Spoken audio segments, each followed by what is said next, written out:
In this video I will give a brief description of the Clone Wars Season 7 3 story arcs and then review them.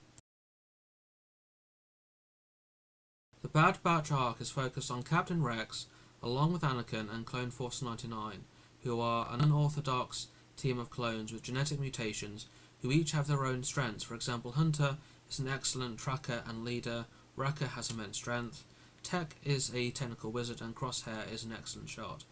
The group's mission is to go and stop an algorithm that is defeating them on an axis by predicting the Republic's every move. When hacking into the Separatist mainframe, Rex recognizes Echo's voice. Echo was believed to have perished in action in a previous mission. The location of Echo's voice was traced. Rex and the Bad Batch go to rescue Echo, who is found to be alive and the brain behind the algorithm. Following Echo's rescue from the Separatists, the Republic subsequently defeat the Separatists on an axis with Echo's help, and he joins the Bad Batch at the end of the arc. The Bad Batch characters introduced in this arc are good characters. Each one of them are quite different and unique and memorable from the other clones. Hunter is the leader, and he's a very good tracker. Wrecker is a bit dim but has super strength. Tech is a bit of a geek but he excels at technology. And Crosshair, who is a bit antisocial but is an excellent shot. There were some changes made from what was originally planned and for what the original animatics were. There was some nose art of Padme on the ship the Bad Batch were using, but this was removed for some reason. There wasn't actually anything wrong with it, and it was replaced by a more intimate scene between Anakin and Padme, which in itself was actually a good scene, but you didn't need to remove the nose art either. You could have kept both, in my opinion.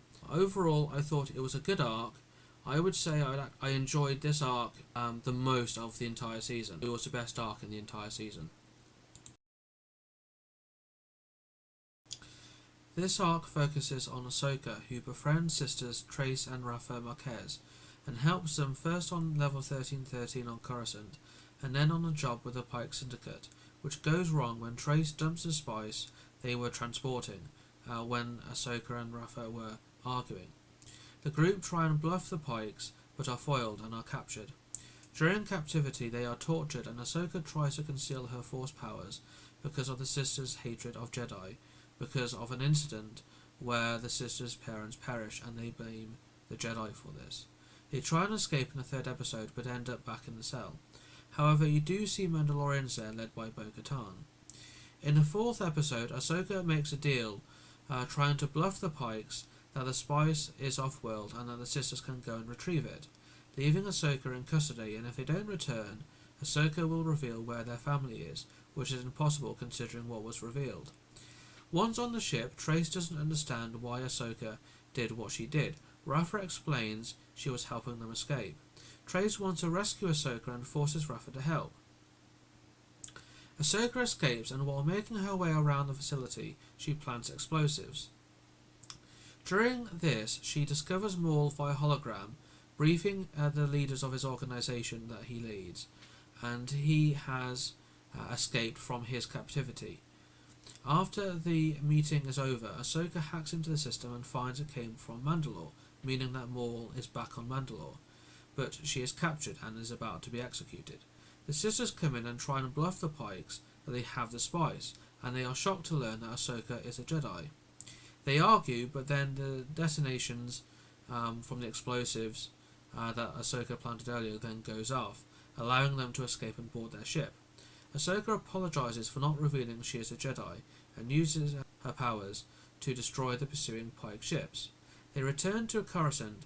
Ahsoka doubts the Pikes will look for them, and she won't arrest them for smuggling because she is no longer a Jedi.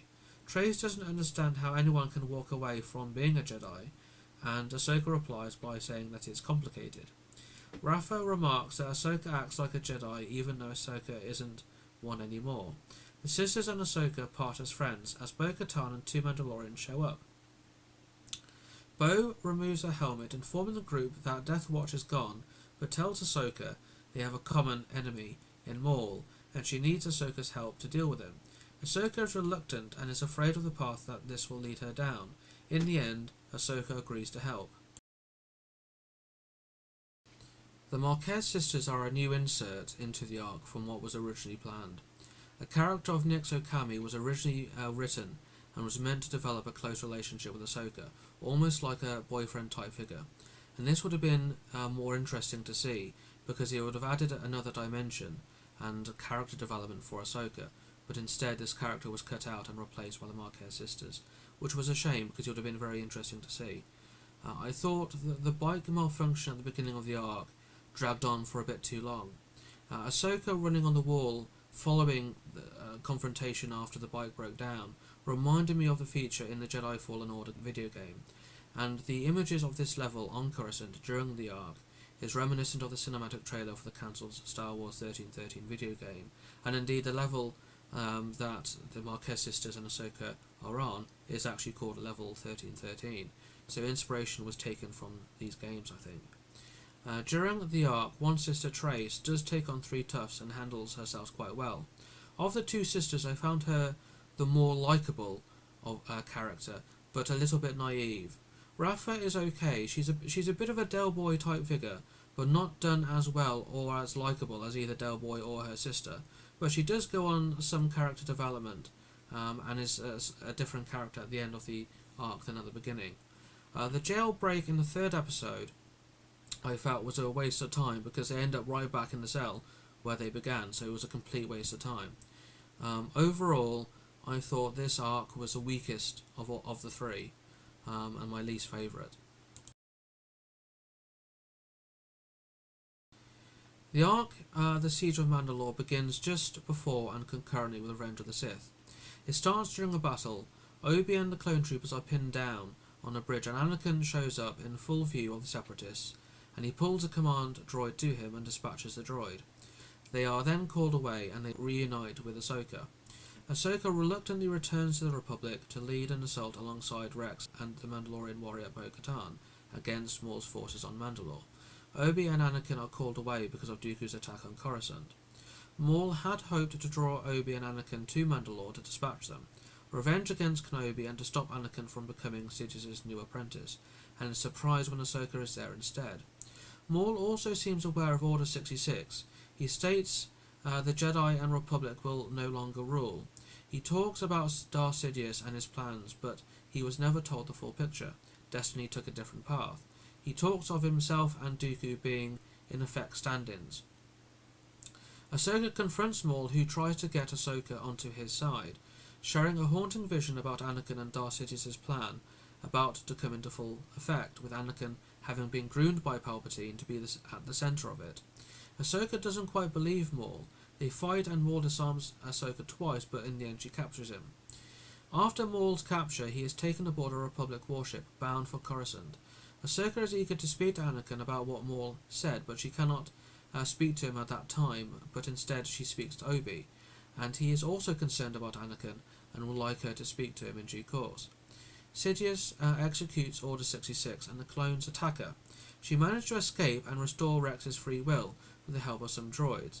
During the escape, they try and not harm the clone troopers who are trying to execute Order 66 on them continually. She releases Maul to cause a distraction, but he ends up disabling the ship they are on by destroying the hyperdrive and stealing the ship that Ahsoka was trying to reach before then jumping into hyperspace. Ahsoka and Rex are able to escape in a fighter as the ship crashes onto an ice planet. Ahsoka and Rex bury the clone troopers. The final scene shows Darth Vader finding Ahsoka's lightsabers amongst the ship's wreckage some time later, and then leaving it with silence. This arc is action-packed.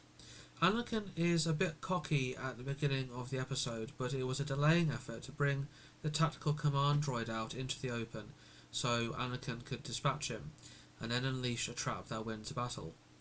There is some linkage to the Solo film in this arc because you see an image of the character Dryden Voss from that film when Maul is telling the leaders of his organisation to go into hiding. Ahsoka and Obi are a little standoffish at the start, probably because Obi did not support her during the arc where she was falsely accused of treason.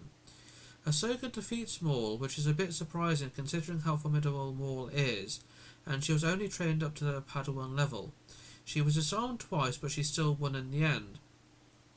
As a comparison, Obi was temporarily beaten by Maul in The Phantom Menace when he was pushed down the reactor shaft hanging onto a protruding pipe to hang on to, and only won through surprise and Maul's overconfidence by leaping over Maul, pulling his master's lightsaber to him to dissect Maul. And Obi and Maul would actually fight several times during the Clone War series, and Obi won some, Maul won some, and they were actually overall quite evenly matched. So that's why I was a bit surprised that Ahsoka was able to defeat Maul in the end. There were some scenes that linked this arc with the Revenge of the Sith, which was nice to see.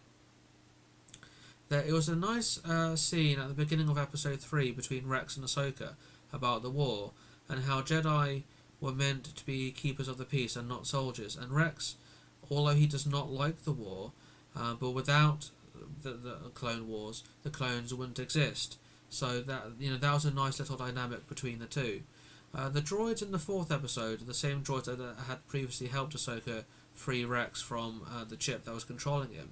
Well, you knew they were going to perish, and they were just as disposable as the clones. The question at the end of this arc is that should Ahsoka have survived Order 66? I mean, there seems to be a lot of Jedi who did survive Order 66 in Disney Star Wars, and it is less final and devastating as I think was originally envisioned and originally carried out. I mean, Dave Filoni was in the camp that Ahsoka lives, and George was in the camp of Ahsoka perishing. I mean, when George retired, Dave was given more control over the Clone Wars and Star Wars generally, and therefore he got his way, and Ahsoka lives. And the character who really is his baby is inserted into many other projects and has become quite a major character within the franchise. George, before he retired, did, I think, have a much greater role and input into the Clone Wars, and I think is generally appreciated. And perhaps too much credit has been given to Dave Filoni. I thought that the animation for the series was very good. The series was decent but not without its flaws, as discussed in the review sections. The Bad Batch arc I thought was the best of the series, being 9 out of 10. Ahsoka's Walkabout was the weakest of the series at about 6.5 out of 10. The Siege of Mandalore was somewhere in between, it was about 7 out of 10. Overall I thought the series was decent and probably well worth a watch, but bearing in mind it does have some of its flaws. Well, thank you for watching, and I hope to see you in the next one.